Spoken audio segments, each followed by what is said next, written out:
திருப்பணிகள் மட்டும் செய்யவில்லை. அந்த திருப்பணிகள் ஒவ்வொன்றும் இன்றும் திருவண்ணாமலையில் கிருஷ்ணதேவராயரை நினைவுபடுத்திக் கொண்டிருக்கிறது.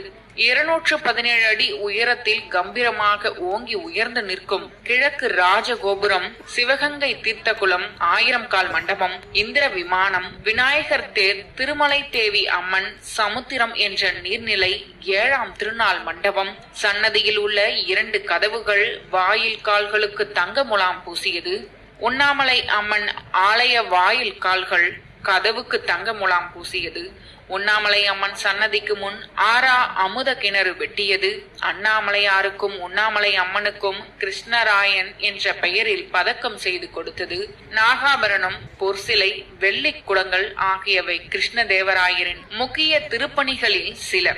1529 கிருஷ்ணதேவராயரின் ஆட்சி நிறைவு பெற்றதை தொடர்ந்து தஞ்சை மன்னர் செவ்வப்ப நாயக்கர் கிழக்கு ராஜகோபுரத்தை 1590 கட்டி முடித்தார். இதற்கிடையே குறுநில மன்னர்களும் சிவனடியார்களும் சிறு சிறு கோபுரங்களை கட்டினார்கள். பேகோபுரம், அம்மணி அம்மாள் கோபுரம், திருமஞ்சன கோபுரம், வல்லால மகாராஜா கோபுரம் ஆகியவை அதில் குறிப்பிடத்தக்கவை. இன்று 9 கோபுரங்களுடன் திருவண்ணாமலை ஆலயம் அழகுற காட்சியளிக்கிறது.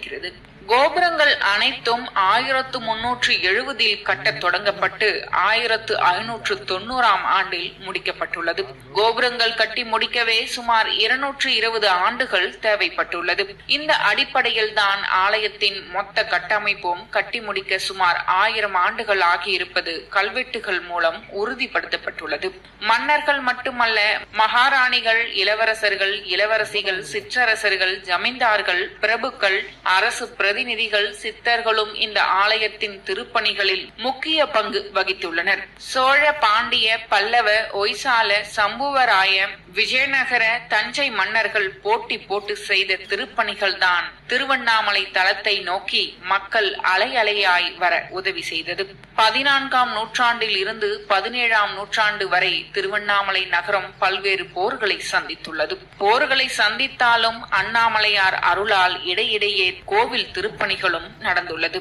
கடந்த சுமார் 150 ஆண்டுகளாக நகரத்தார் செய்து வரும் பல்வேறு திருப்பணிகள் மகத்தானது. சுமார் 1000 ஆண்டுகளுக்கு முன்பு நாட்டுக்கோட்டை நகரத்தார் திருவண்ணாமலையில் குடியேறினார்கள். மன்னராட்சி முடிவுக்கு வந்த பிறகு திருவண்ணாமலை ஆலயத்தில் மாபெரும் திருப்பணிகள் செய்த பெருமையும் சிறப்பும் நாட்டுக்கோட்டை நகரத்தாருக்கு உண்டு.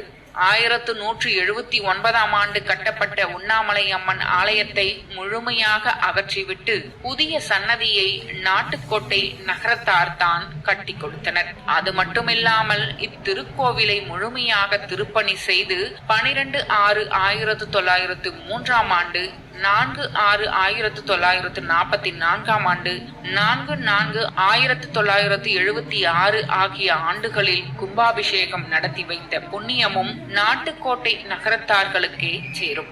மன்னர்களில் கிருஷ்ணதேவராயரும் பல்லவ மன்னன் கோப்பெருஞ்சிங்கனும் செய்த திருப்பணிகள் அளவிட முடியாதது. இன்று நாம் திருவண்ணாமலை ஆலயத்தை வியந்து பார்க்கின்றோம் என்றால் அதற்கு இந்த இரு மன்னர்களிடம் இருந்த அண்ணாமலையார் மீதான பக்தியே காரணமாகும். எத்தனையோ மன்னர்கள் திருப்பணி செய்துள்ள போதிலும் வல்லால மகாராஜா மீது அண்ணாமலையாருக்கு தனிப்பட்ட முறையில் பாசம் அதிகம் இருந்தது. அதற்கு காரணம் வல்லால மகாராஜா வாரிசு எதுவும் இல்லாமல் தவித்ததுதான். திருவண்ணாமலையை ஆட்சி செய்த அந்த மன்னன் மீது இறக்கப்பட்ட அண்ணாமலையார் அவரை தன் தந்தையாக ஏற்றுக்கொண்டார். அந்த மன்னனின் மகனாக மாறி அற்புதம் செய்தார். திருவண்ணாமலை மாவட்டத்தின் இடைக்கால வரலாற்றில் பிரிக்க முடியாத பெயர் வல்லால மகாராஜன் என்கிற வீர வல்லாளர். இவர் காலத்தில் திருவண்ணாமலை துணை தலைநகராக இருந்தது. திருவண்ணாமலையார் எனப்படும் அண்ணாமலை கோவிலின் மூலவருக்கு தந்தையாக போற்றப்பட்டவர். கண்ணனூர் கொப்பத்து போரில் கொல்லப்பட்ட நிலையில் இன்றளவும் ஆண்டுதோறும் திருவுடல் நிகழ்வின் நிறைவில் இறப்பு செய்தி வருவதாகவும், மாசி மகத்தன்று அண்ணாமலையார் திருமேனி சம்பந்தனூருக்கு எடுத்துச் செல்லப்பட்டு தந்தையாகிய வீர வல்லாளனுக்கு திதி கொடுப்பதாக சடங்கு நிகழ்த்தப்படுவது குறிப்பிடத்தக்கது. இந்த திருவண்ணாமலையில் உள்ள மலையின் உயரம் 2688 அடி, அதாவது 800 மீட்டர். கிரிவல பாதையின் தூரம் 14 14 கிலோமீட்டர். இந்த பாதையில் 20 ஆசிரமங்களும் 360 தீர்த்தங்களும் பல சன்னதிகளும் அஷ்டலிங்கங்களும் உள்ளன. இங்கு பல சித்தர்கள் வாழ்ந்துள்ளனர். அடிக்கு 1008 லிங்கம் அமைந்துள்ளது என்பர். மலையை ஒவ்வொரு இடத்தில் நின்று பார்த்தால் ஒவ்வொரு வகை தரிசனமாக 27 வகை தரிசனத்தை பார்க்கலாம். கிபி 1565 தலைக்கோட்டை போரில் விஜயநகர பேரரசு விழுந்தது. அதன் பிறகு தமிழகத்தை ஆண்டு வந்த நாயக்கர்கள் சுதந்திர அரசர்களானார்கள். விஜயநகர பேரரசு காலத்தில் திருவண்ணாமலை மாவட்டத்தில் பெரும் பண்பாட்டு மற்றும் அரசியல் மாற்றங்கள் ஏற்பட்டது. முகலாயர்கள் காலத்தில் பல போர்களும் கலகங்களும் இந்த பகுதியில் ஏற்பட்டுள்ளன. முகலாயர்களுக்கும் மராட்டியர்களுக்கும் இடையில் கிபி 1693 நடைபெற்ற தேசூர் போர், கிபி 1696 நடைபெற்ற ஆரணி போரும் முக்கியத்துவம் வாய்ந்தவை. ஆற்காடு நவாப் ஆண்ட பகுதிகள் 1800 வாக்கில் கிழக்கிந்திய கம்பெனியின் வசமானது. கிழக்கிந்திய கம்பெனி நிர்வாக வசதிக்காக மாவட்டங்களை உருவாக்கினர். அவ்வாறு 1801 ஆண்டு வட ஆற்காடு மற்றும் தென் ஆற்காடு மாவட்டங்கள் உருவாக்கியது.